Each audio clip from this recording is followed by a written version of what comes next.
네, 매주 화요일 이 시간은 주불리 안보특강 민주당의 김병주 최고위원님 만나는 시간입니다. 어서 오십시오. 네, 안녕하세요.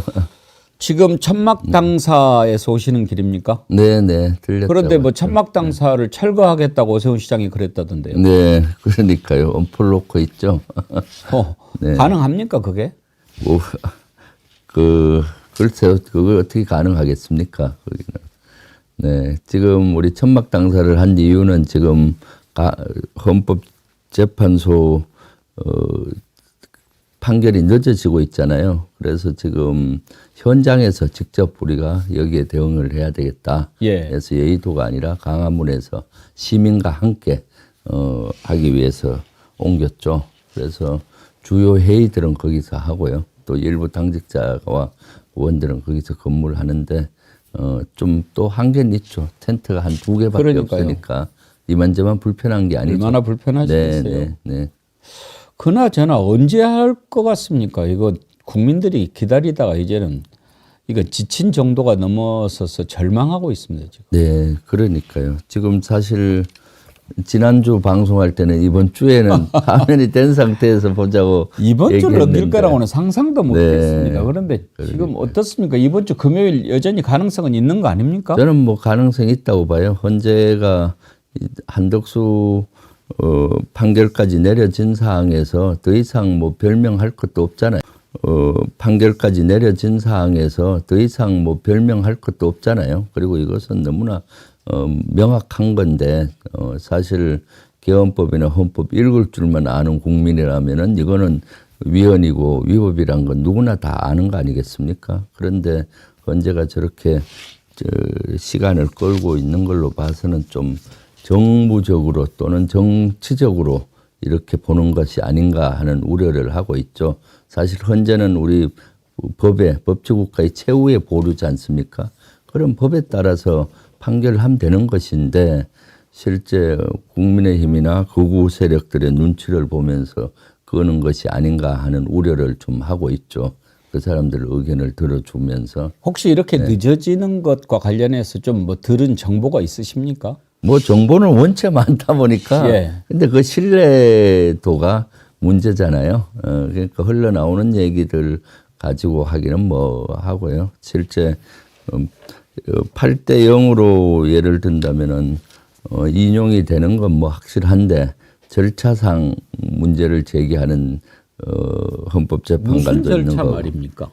뭐 여러 가지 글쎄요. 그런 것들이 잘 흘러나오진 않는데 자꾸 딴지를 거는 사람이 있는 것 같고 그러다 보니 늦어지는 것이 아닌가 하는 것들이 정보 중에서도 그나마 많은 정보가 그런 식의 정보인데 글쎄요. 그런 것도 다 구구한 별명일 수가 있는 거죠. 이번에 한덕수 총리 탄핵 선고할 때 보니까 일단 좀 헌법재판관이면 그래도 우리나라에서 최고 판사들 아닙니까? 네네.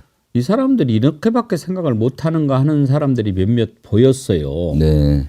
헌법과 법률을 위반했는데도 뭐 파면 안 한다 이런 것까지는 좋은데 아예 이게 헌법과 법률을 위반한 것이 아니라고 보는 재판관도 있고 네. 그다음에 이거는 단순히 누가 봐도 대통령 권한 대행이니까 대통령과는 또 다른 의결 정적수가 필요하다는 것은 다 상식인데 그걸 대통령하고 똑같이 기준을 적용해야 된다라고 얘기하는 재판관이 있지 않나.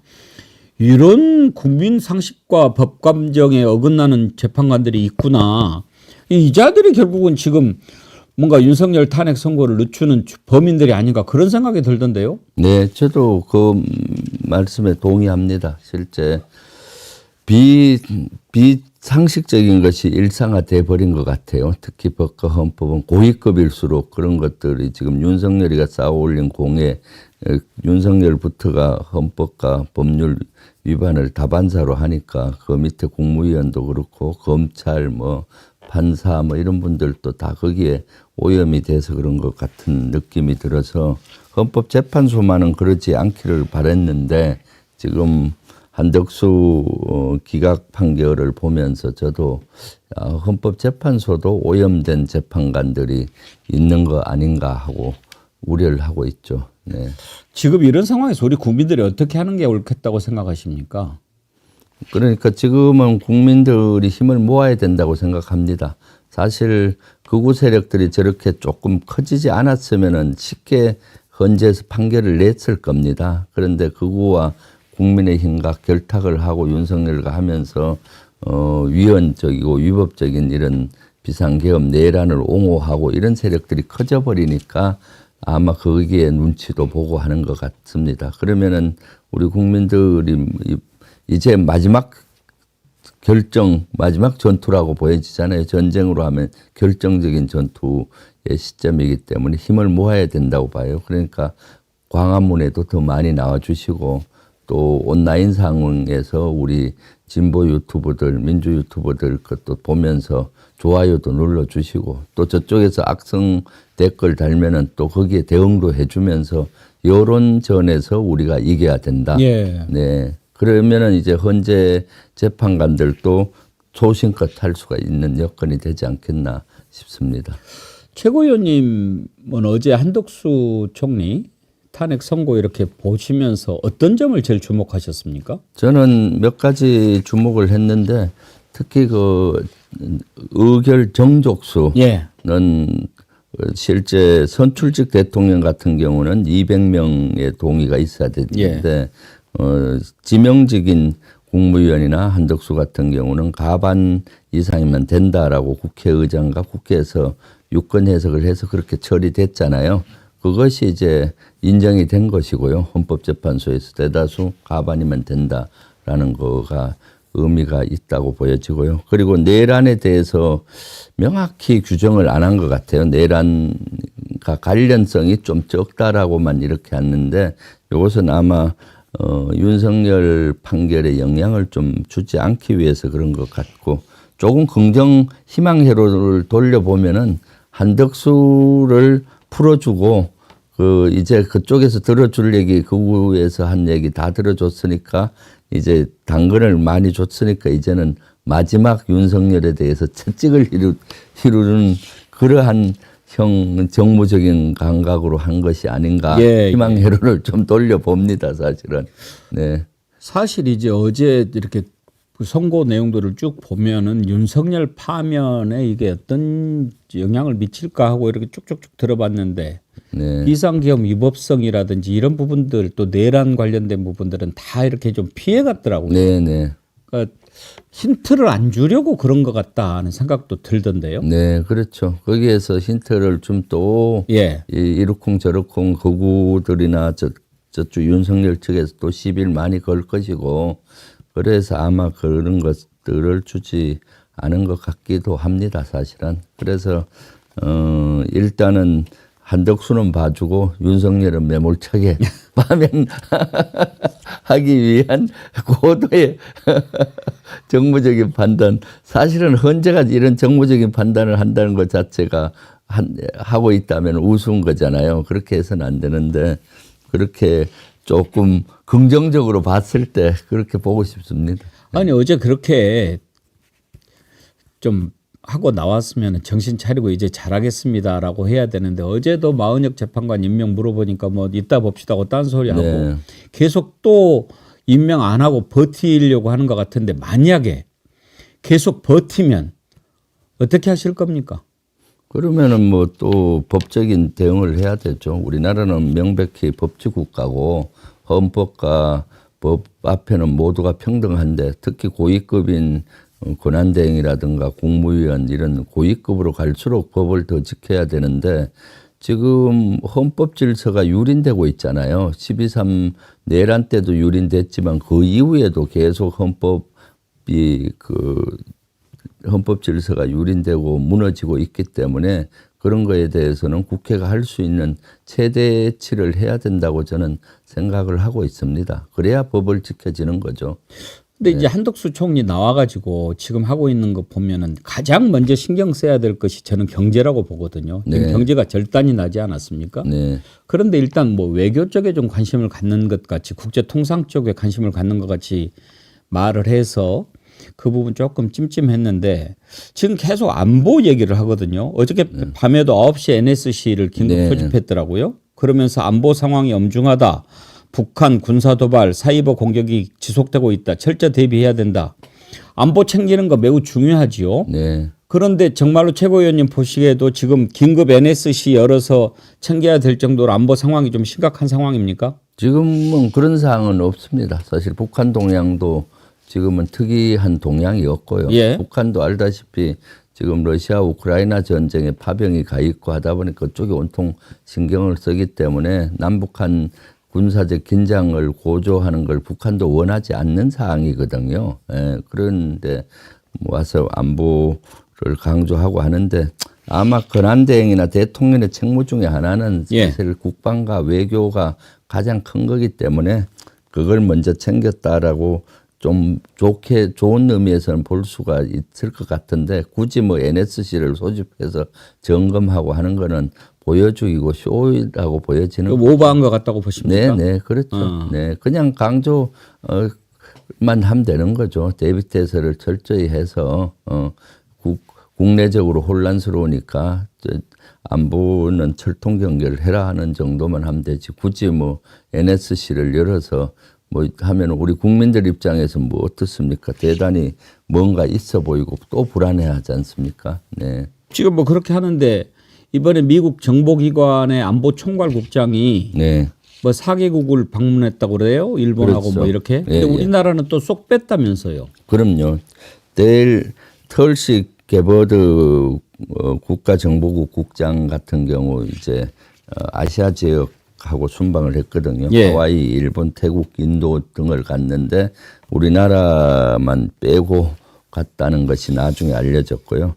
그리고 피트 헤그세스 미 국방부 장관이 이번 주말에 일본을 오게 돼 있어요. 하와이, 일본, 필리핀을 순방하는데 한국이 또 빠진 거예요. 그러니까 지금 미국 입장에서 봤을 때는 한국 현 정부, 한덕수 권한대행과 이런 정부하고는 얘기하고 싶지가 않는 거죠. 왜냐하면 미국의 관점에서 보면은 여기는 계엄 정부잖아요. 예. 불법적인 내란 정부로 보여지는데 내란 정부와 뭔 얘기를 합니까? 미국은 민주주의를 최고의 가치로 삼는데 민주주의를 무너뜨린 내란, 계엄 세력, 그 정부와 만약 지금 대화를 한다면은 본인들도 거기에 동조하는 꼴이 되지 않습니까? 그래서 현 정부, 현 내란 정부와는 하고 싶지가 않다. 그런 걸로 저는 읽혀지고 있습니다.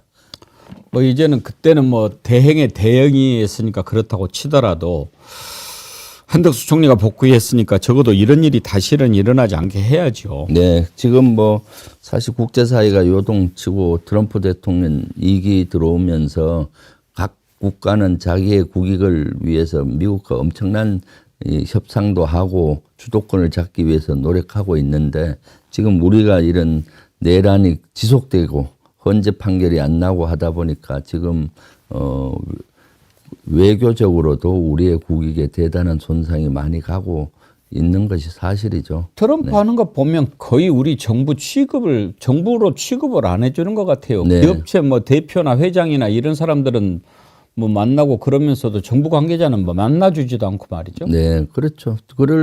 그렇게 밖에는 될 수 없을 겁니다. 미국 입장에서는 빨리 그러니까 헌재 판결이 나고 빨리 새로운 우리 민주정부가 들어서서 하면은 또 급속히 또 관리가 될 수 있겠죠. 헌재 판결이 4월로 넘어갈 수도 있다 이런 얘기가 나오지 않습니까? 네. 그건 뭐 때문에 그런 얘기가 나오는 겁니까? 지금 그것은 저쪽 윤석열 측에서 계속 흘리는 정보지 않습니까? 4월 18일이 되면은 헌재 재판관 2명이 그만두게 되니까 그때까지 끌게 되면은 어떻게 되면 6명밖에 안 되지 않습니까? 그러면 이것이 장기로 갈 수가 있고 그럼 본인들이 시간을 벌고 그러면 또 뭔가 사항을 뒤집을 수 있는 사항을 만들 수 있을 것이다라는 그런 계산 아래 윤석열 측과 국민의힘에서 주장하는 것이죠, 사실은. 네, 또 그걸 원할 수도 있고요. 직무가 정지된 상태로 계속 가더라도 대통령이라고 하는 신분을 유지하고 있으면 내란죄로는 소추가 안 될 수도 있겠네요. 내란죄로는 소추는 되죠. 내란죄니까. 그래서 형사상 내란 재판은 죄니까. 네, 예, 형사상 지금 재판 받고 있지 않습니까? 재판은 계속 내란죄 말고 진행이- 다른 걸로 소추가 안 될 수가 있는 네네 거죠. 계속 진행 명태균법이나 명태균법이라든지 이런 이런 경우는 소추가 되지 않는 거고요. 그러니까요. 지금 내란으로 형사상 형사 재판은 받고 있잖아요. 예, 이건 예. 계속 되지만은 그래도 예를 들어 헌재에서 시간을 벌고 6인 체제 하에서는 또 결론을 내기가 어렵지 않습니까? 그러다 보면은 이것이 장기적으로 가고 그러면 또 저쪽에서 노리는 건 이재명 대표의 2심 대법원 판결 기다려 보면서 또 본인들의 유리한 국면을 만들고 그러니까 윤석열 측이나 국민의힘에서는 국가와 국민은 안중에도 없고 어떻게 하면은 본인들의 정권을 유지하고 권력을 유지하고 할 것인가에 관심이 집중돼 있으니까 너무나 한심하다고 볼 수가 있죠. 지금 국가가 이렇게 파탄나고 이렇게 미국으로부터도 패싱당하고 한미동맹이 그렇게 강한데도 이런데도 이것을 질질 끌어서 본인들만 유리하면 된다는 이런 생각, 이런 참 너무나 한심한 겁니다. 4월까지 가면 국민들이 버틸 수 있겠습니까? 국민의 분노 지수가 폭발할 가능성이 많죠. 그때쯤 가면은 말이 안 되죠. 네, 지난주 이번 주하고 주말을 이용해서 제가 거제도 하고 저기 전남 담양에 그 보궐선거가 있어 갔었는데 그 민심이 불불 끓고 있습니다. 예. 만나는 분마다 지금 뭐 하고 있냐 지금 하면서 헌재에 대한 이런 분노 이제는 헌재 쪽으로 분노가 아주 높더라고요. 네. 한덕수 총리에 대해서 김복형 재판관이 마은혁 재판관 임명하지 않은 거, 그러니까 이제 그때는 3명 다 임명 안 했지 않습니까? 네. 그것도 헌법과 법률을 위반한 것이 아니다 이렇게 했는데 그걸 가만히 들어보면 그것 자체가 위반한 게 아니다라는 것보다는 시간적으로 그렇죠. 너무 네. 급한 것이 아니냐 이런 얘기더라고요. 네. 그런 점에서 보면 지금 만약에 지금도 계속 임명하지 않고 가면 윤석열 탄핵 여부를 떠나서 9명을 채워야 되고 이걸 임명하지 않으면 국회가 추천한 몫이니까 임명해야 된다. 이걸 하지 않으면 헌법 위반이다라는 판결이 나왔으니까 그 헌법 판결을 따라야 될 거 아닙니까? 현재 네, 판결을. 당연하죠. 네. 그러면 상식적으로 생각했을 때 언제까지 만약에 안 하고 계속 버티면 이거는 그 상당한 기간이라고 볼 수 있을까요? 예, 그런 것들이 상당히 애매한 것 같아요. 사실은 그것이 법과 헌법의 그 좀 결함사항이기도 한데 사실 법이나 헌법을 너무 구체적으로 할 필요는 없잖아요. 그 상식에 준하는 건데 그렇게 임명하라 그럼 통상 일주일 내에 이렇게 다 하지 않습니까? 그런데 지금 윤석열 일당과 윤석열 정권 내에서는 그런 것들을 임의적으로 해석을 해서 법의 허점을 미꾸라지 처럼 빠져나가고 하고 있는 거죠. 예. 네. 그래서 그때 사실은 한덕수를 탄핵한 이유 중에 하나가 임명을 본인이 안 한다고 확실히 확언을 했던 걸로 기억이 나거든요. 그랬죠. 네, 그렇기 때문에 그때는 시간을 더 기다릴 시간이 없었기 때문에 한 것인데. 근데 그거 한번 네. 팩트를 체크를 해봐야 돼요. 근데 김복정 재판관은 안 한다고 한 것은 아니다라고 또 얘기를 했단 말이에요. 네, 네. 거부 의사를 밝힌 점은 없는 점 등을 고려하면 그때 여야가 합의가 안 되고 뭐 여러 가지 핑계를 대면서 안 할 것 같은 뉘앙스로 얘기를 여러 번 했던 걸로 제가 기억이 되고 여야 합의가 안 됐기 때문에 네. 안 한다 네, 그런 네. 느낌으로 네, 받아들였는데 네. 그러기 때문에 그때 탄핵이 불가피했었고요. 그때 탄핵은 오히려 잘 했다고 봐요. 그래서 2명이라도 임명이 됐지 않습니까? 예. 그러니까 헌법재판소가 굴러갈 수 있는 여건이 됐던 거죠. 네. 이제 한덕수가 하는 걸 지켜보겠습니다만 최상목 탄핵은 어떻게 지금 민주당에서 생각하십니까? 지금 최상목 탄핵은 지금 발의가 됐지 않습니까? 예. 그래서 이번 주 목요일 날 본회의가 있는데 그 본회의에 그것을 상정을 하려고 하고 있는데 또 허들이 조금 있긴 해요. 예. 국회 의장이 또 동의를 해야 되는 거고 하기 때문에 그건 조금 더 지켜봐야 될 것 같습니다. 의장은 지금 좀 부정적인 입장입니까? 조금 제가 알기로는 그렇게 듣고 있거든요. 이유가 뭡니까? 그래서 대행도 조금 아니니까. 대행도 아니고 뭐 그렇죠. 네. 파면 탄핵을 했을 때 효과가 이제 많이 줄었다라는 생각을 하시는 것 같은데 그것은 이제 원내 지도부하고 지금 계속 얘기를 나누고 설득을 하는 과정이기 때문에 조금 더 지켜볼 필요가 있겠다는 생각이 듭니다. 국민들이 이렇게 분노하고 있으면 그런 마음을 좀 헤아려 줘야 되는 거 아닙니까? 네, 그럼요. 네, 실제 헌법을 중대하게 위반하면은 법치국가에서는 거기에 상응하는 책임을 주고 책임을 물어야 되는 거죠. 네. 이렇게 헌법과 법률을 위반을 했는데도 그걸 봐주고 넘어가고 그러니까 네. 국가 공무원 그것도 고위 공무원이면 더 헌법과 법률을 지켜야 되고 그걸 어긋나면은 벌을 주고 그래야지. 일반 사람들은 뭐 교통신호 위반만 해도 딱딱딱 벌 주고 그러면서 헌법과 법률을 위반하는데도 그걸 봐준다?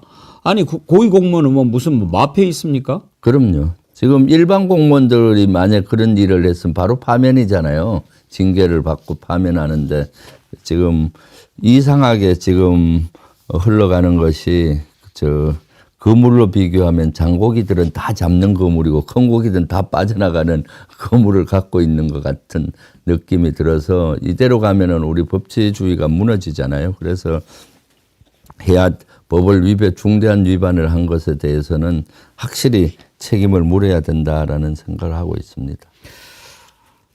참 답답한 게 하나둘이 아닙니다. 네. 그런데 지금 이런 와중에 윤석열이 2차 계엄을 시도했다. 그러고 다 남았을 건데 그 증언이 또 나왔더라고요. 네, 그렇죠. 2차 계엄을 그때 했다라고 공수처에서 수사를 했었는데 예. 그때 이제 여러 가지 증언들이 나온 걸로 방송에 나왔지 않습니까? 그래서 사실은 그때 12월 3일 날 비상계엄이 있고 12월 4일 한 새벽 1시 2분에 비상계엄 해제 결의안이 통과됐잖아요. 그리고 한 15분 지나서 윤석열이가 합참 결심 지원실에 내려와서 그때 법령집을 찾아요. 국회법과 법령. 저는 그때 대다수 사람들은 비상계엄 해제에 하자가 있는지를 찾을 걸로 봤는데 저는 그때도 그게 아니라 비상계엄 해제된 다음에 얼마 후에 다시 할 수 있느냐 뭐 이런 요건 제2차 비상계엄을 염두에 두고 바로 할 수 있는지 뭐 이런 거를 법에 있는지 찾아봤을 것 같아요. 그러고 나서는 막 발빠르게 2차 비상계엄 할 수 있다라고 얘기가 되고 그리고 군에서는 또 2차 비상계엄이 가능한 걸 판단하기 위해서 추가 증원 병력이 얼마인지 예를 들면 수방사 같은 경우는 한 2시경에 수방사 밑에 2개 사단이 있습니다. 52산, 56사단 내서 병력을 차출하면 얼마나 투입될 수 있느냐라는 것도 파악하고 특전사와 같이 신속히 또 투입되는 부대가 이 신속 기동여단이에요. 기동사단인데 그 예하에 있는 여단들이 얼마만큼 출동을 할 수 있느냐 이런 것들을 파악도 했던 것 같고 그다음에 이제 실제 계엄사령부를 만드는 데 있어서 인원이 부족하니까 본인이 육군 총장이니까 육군 본부에 있는 고위급 카메라를 최고위원님을 잡아주세요. 고위급 한 30명을 서울로 불러들이잖아요. 불러들이고 그런 것들이 계속 2차 계엄을 하려고 했었던 거죠. 네. 보니까 비상계엄 재선포하면 된다. 뭐 그렇게 또 얘기하고 이런 것들이 다 나와 있는데 이 증언은 그때 현재에서 변론할 때 나왔던 내용입니까? 그때는 안 나왔죠. 아니 그때 부분이 다 나왔던 건데 수사 결과로 나온 것은 이번이 처음이죠. 그때는 증언들은 나왔는데 공수처에서 방첩사 간부 조사 이번에 새로 나온 거는 조사 과정에서 진술이 확보가 됐는데 본인들의 비아픈 단체방이 있었는데 거기에도 2차 비상계엄 한다 준비하라 뭐 이런 것들을 올렸다고 해요. 지금은 단체방이 다 폭파돼서 삭제됐고 그리고 공수처가 또 합청 관계간으로부터도 2차 비상계엄에 대한 진술을 받았던 걸 확보했었고요. 그리고 계엄 사령관이 정족수 적힌 국회의원 정석수가 적힌 이런 문서를 갖고 다니는 거를 합참에 있는 관계관이 봤다. 예. 이것이 수사 결과에 나왔다는 거예요. 그동안은 이와 비슷한 내용들 있잖아요. 정원 병력을 파악하라 2차 한 것들이 청문회와 국방위에서 증언으로 이렇게 많이 나왔었는데 수사상에 나온 거는 이번이 처음이죠. 기록으로. 그렇군요. 네네. 비화폰 통화 기록 삭제하려고 했던 정황도 확인이 됐다고 그러거든요. 네네. 그렇죠. 그런데도 검찰이 그 김성훈이랑 이광호 구속을 영장 청구해놓고 가서 심사하는데 출석도 안 하고 말이에요. 그러니까 비아폰은 일반 핸드폰에다가 비아 기능을 이렇게 장착을 했어요. 그래서 제가 봤을 땐 그걸 혹시 잊어먹으면은 이 비밀이나 이런 것들이 노출이 될 수 있잖아요. 그래서 바로 이제 원격으로 로그 아웃을 할 수 있는 기능이 있는 것 같아요. 예. 그래서 그런 걸 했다는 거 아니에요? 원격으로 예를 들어서 특전사령관이나 수방사령관 이렇게 나갔던 지급폰들이 원격으로 로그아웃을 시키면은 그 비하 기능이 없어지잖아요. 그런 것들을 한 걸로 지금 나오고 있거든요. 네. 그래서 사실 비아폰이 블랙박스나 마찬가지인데 예. 비아폰의 서버를 확보하고 그런 비아폰을 확보해서 조사를 하는 것이 시급한데 김성훈하고 이강우를 구속 영장도 기각이 됨으로써 그러니까요. 점점 지금 계속 윤석열하고 옆에서 뭐 하겠습니까? 지금 헌재 판결을 유리하게 하는 거 하고 이런 형사상 재판에서 책임을 최소로 하기 위해서 이런 것들 증거를 인멸하는 이런 작업들을 계속하고 있을 거라고 저는 생각하고 있거든요. 네, 그러니까 지금까지 윤석열과 검찰공화국 카르텔이 얼마나 그 깊고 넓게 퍼져 있는지 사람으로 비교하면 암덩어리가 온몸 곳곳에 퍼져 있어서 참 큰일입니다. 그러니까요. 네. 아이고 지금 또 남태령에 우리 농민들이 트랙터를 몰고 지금 그러니까요. 집결하고 있거든요. 네. 근데 오세훈 시장이 거기까지 가가지고 막고 있다고 그럽니다. 네. 당 차원에서 어떻게 뭐 좀 어떻게 해야 되지 않을까요? 네. 그것은 가서 좀 살펴보겠습니다. 예. 오세훈 시장이 왜 거길 갑니까? 그러니까 말입니다. 참 네.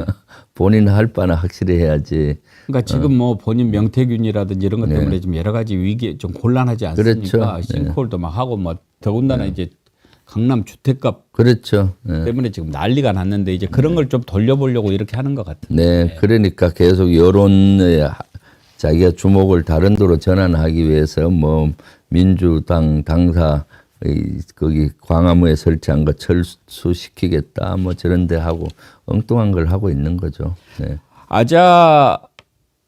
아자님이요. 경찰과 극우 유튜버가 무전 내용을 공유하고 있는 것 같다는 얘기도 있어요. 아, 그래요? 예. 네. 참.